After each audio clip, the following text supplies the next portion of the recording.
ಪಿಂಡದಿಂದ ಹುಟ್ಟಿದ ಪ್ರಾಣಿಗಳು ಮಾತ್ರ ಹಾಲು ಕುಡಿಯುತ್ತವೆ. ಪಿಂಡದಿಂದ ಹುಟ್ಟಿದ ಪ್ರಾಣಿಗಳು ಮಾತ್ರ ಹಾಲು ಕುಡಿಯುತ್ತವೆ. ಹಾವು ತತ್ತಿಯಿಂದ ಹುಟ್ಟುವುದರಿಂದ ಹಾಲು ಕುಡಿಯುವುದಿಲ್ಲ. ಹಾವು ತತ್ತಿಯಿಂದ ಹುಟ್ಟುವುದರಿಂದ ಹಾಲು ಕುಡಿಯುವುದಿಲ್ಲ. ಹಾವಿಗೆ ಹಾಲೆರೆಯುವುದು ಒಂದು ಮೂಢನಂಬಿಕೆ. ಹಾವಿಗೆ ಹಾಲೆರೆಯುವುದು ಒಂದು ಮೂಢನಂಬಿಕೆ. ಜನರು ಈ ಮೂಢನಂಬಿಕೆಯಿಂದ ಹೊರಬಂದು ವೈಚಾರಿಕ ಮನೋಭಾವ ಬೆಳೆಸಿಕೊಳ್ಳಬೇಕು.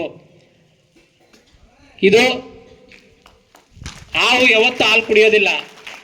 ನೀವೆಲ್ಲರೂ ಕೂಲಿ ಕಾರ್ಮಿಕರ ಮಕ್ಕಳಿದ್ದೀರಿ, ಬಡವ್ರ ಮಕ್ಕಳು, ರೈತರ ಮಕ್ಕಳಿದ್ದೀರಿ, ಒಳ್ಳೆ ಶಿಕ್ಷಣ ಕೊಡ್ತಿದ್ದಾರೆ, ಒಳ್ಳೆ ಶಿಕ್ಷಕರು ಇದ್ದಾರೆ ನಿಮಗೆ. ಹಾಗಾಗಿ ನೀವೆಲ್ಲ ಉನ್ನತವಾದ ಶಿಕ್ಷಣ ಪಡ್ಕೊಂಡು ನಿಮ್ಮ ತಂದೆ ತಾಯಿ ಆಸೆಗಳನ್ನ ನೆರವೇರಿಸ್ಬೇಕು. ಇದು ನಿಮ್ಮ ತಂದೆ ತಾಯಿಗೆ ಅಲ್ಲಿಗೋಸ್ಕರವಾದರೂ ನಿಮಗೋಸ್ಕರ ನೀವು ಓದಬೇಕು. ನಿಮಗೇನು ನಿಮ್ಮ ತಂದೆ ತಾಯಿ ಓದಿರ್ಬೋದು, ನಿಮ್ಮ ತಾತ ನಿಮ್ಮ ಮುತ್ತಾತ ಯಾರೂ ಓದಿಲ್ಲ.